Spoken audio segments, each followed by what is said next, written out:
আসসালামু আলাইকুম। আজকে আপনাদের জন্য চিকেন মোমোর সবচেয়ে সেরা একটা রেসিপি শেয়ার করতে যাচ্ছি। ইনশাআল্লাহ রেস্টুরেন্টের স্বাদকেও হার মানাবে যদি আমার এই রেসিপিটা শুরু থেকে শেষ পর্যন্ত ফলো করে পুরোপুরি তৈরি করেন। ইনশাআল্লাহ আপনার চিকেন মোমো হবে সেরা রেসিপি।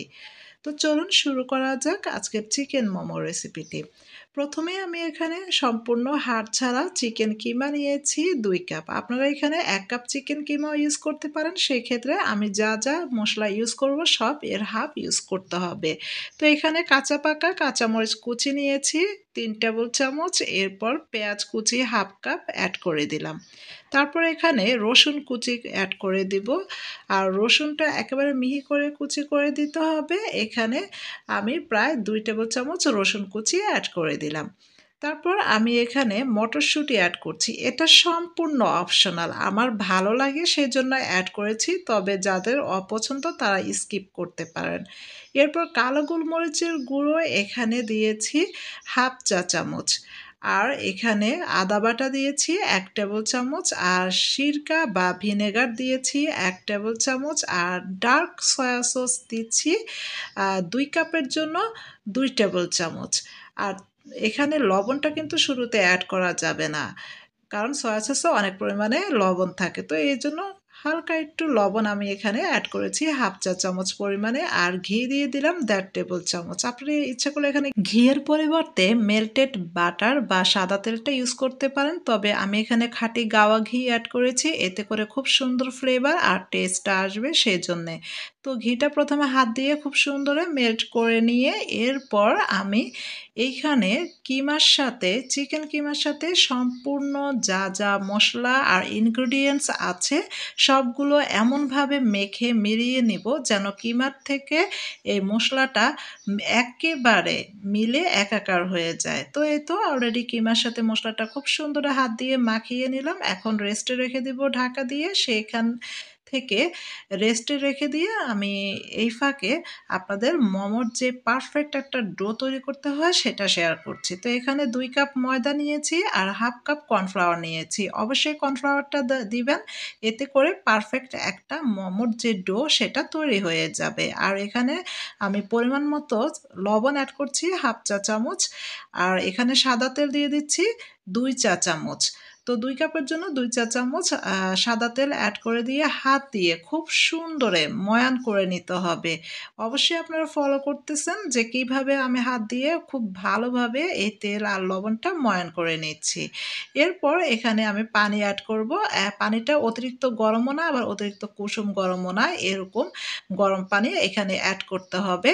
আর পানিটা কিন্তু লক্ষ্য করবেন আমি একেবারে অ্যাড করিনি। এখানে অল্প, অল্প করে পানিটা অ্যাড করছি।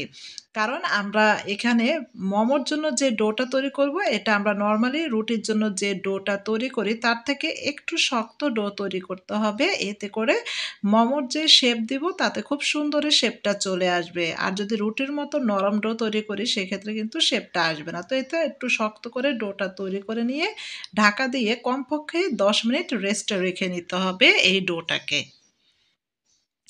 ১০ মিনিট পর ফিরে আসলাম। দেখেন রেস্টে রাখার পর এই ডোটা অনেকটাই সফট হয়ে গিয়েছে। এখন হাত দিয়ে আর একটু মথে নিব এই মোমোর জন্য যে ডোটা আমরা তৈরি করেছি। হাত দিয়ে ভালো করে মথে একটু মসৃণ করে নিব। এরপর ছোট, ছোট করে লেচি কেটে নিব। তো আজকে আমি এখানে যে কয়টা লেচি কাটবো ২ কাপের জন্য টোটাল ৪০ টার মতো এই মোমোর লেচি তৈরি হয়ে যাবে। আপনারা ১ কাপ নিলে ১৯ থেকে ২০ টার মতো লেচি তৈরি করে ফেলতে পারবেন ছোট, ছোট আ রুটি তৈরি করার জন্যে। তো আপনারা ইচ্ছে করলে এই কাজটা অন্যভাবেও করতে পারেন। সেটা হচ্ছে একটু বড় লেচি করে রুটির মতো পাতলা করে বেলে তারপর যে গোল, গোল করে কেটে নিতে পারেন ছোট রুটির আকারে। তো আমার কাছে এভাবে সহজ মনে হচ্ছে। তো এই তো ময়দার মধ্যে ছোট্ট লেচিটাকে একটু হালকা চুবিয়ে বেশি ময়দা যেন এড না করা হয় সেরকম গোল করে একটা ছোট রুটি আমি বানিয়ে নিলাম মোমোর জন্য। এরপর ১ চামচ করে এই তো চিকেন কিমার যেই ম্যারিনেট করে রেখেছিলাম সেটা এখানে এড করে দিলাম। দিয়ে এরপর এই যে মোমোর সবচেয়ে সহজ যেই শেপটা সেটাই আজকে আপনাদের সাথে দেখাচ্ছি। হাত দিয়ে এক সাইড থেকে নিয়ে তারপর এরকম কুচি, কুচি করে বঁটে দিতে হবে। এতে করে খুব সহজে খুব সুন্দর একটা মোমো তৈরি হয়ে যাবে। এই তো দেখেছেন? অবশ্যই আপনারা জিনিসটা লক্ষ্য করবেন। লক্ষ্য করলেই বুঝতে পারবেন। আসলে সবকিছু মুখে বলে বোঝানো যায় না। তো আপনারা দেখেই বুঝতে পারবেন যে এই কাজটা কতটা সোজা। আমি মোমোর অনেক ধরনের শেপ রয়েছে। কিন্তু আমি সবচেয়ে ইজি এবং সুন্দর যে শেপটা মোমোর সেটাই আপনাদের সাথে শেয়ার করছি। তো কেমন লাগছে সেটাও কমেন্টস করে জানাবেন। আর বাসায় তৈরি করলে অবশ্যই কিন্তু কমেন্টস করে জানাতে ভুলবেন না।